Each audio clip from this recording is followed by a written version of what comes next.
So some individuals move up from the second to the third floor of the staircase to terrorism.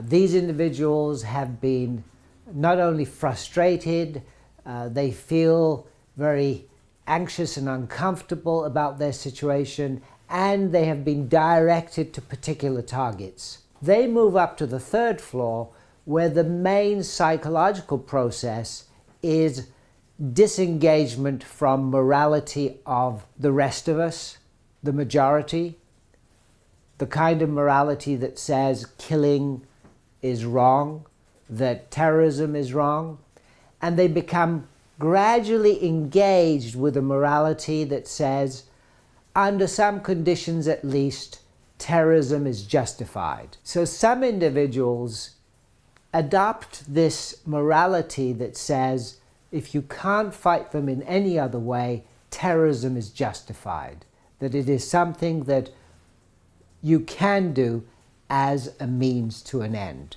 Now, on the third floor, this shift to a morality that endorses terrorism does not mean that somebody will inevitably become a terrorist in terms of action. It simply means a shift in attitudes. There is a long history in psychology, going back to the early 20th century, of research on attitudes and its links to actual action. We know that just because a person expresses an attitude does not mean they're going to carry out an action. For example, there are lots of people who express attitudes about voting in elections, but they never go out and vote.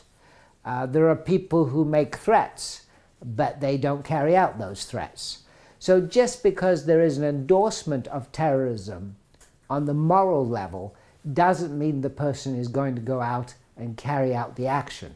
However, it does mean that this person has now shifted in a very important way, morally become engaged with terrorism, seeing terrorism as a justified means to an end. Also, this links up again to identity.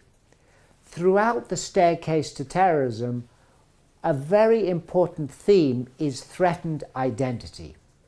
Not only at the individual level, but at the collective level. When people feel that their identity is being directly threatened, that they could be wiped out, that is a very important motivation for action. Now, in response, we could say that this threat or perceived threat seems to be unjustified. Surely they should not feel that they are being threatened collectively, that they are going to be wiped out.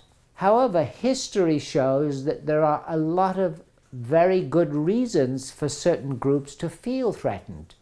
For example, the research on language death demonstrates that in the last 500 years or so, approximately 9,000 languages have been wiped out. When Columbus arrived in North America, there were about 15,000 languages in the world. There are now approximately 6,000 languages left. The majority of languages have been wiped out. A lot of groups do feel threatened by globalization. Traditional and fundamentalist religious groups of all stripes feel threatened by globalization, and particularly traditional and fundamentalist Muslim men feel threatened by globalization and the liberalization of gender roles. The modern role of woman is a threat to traditionalists.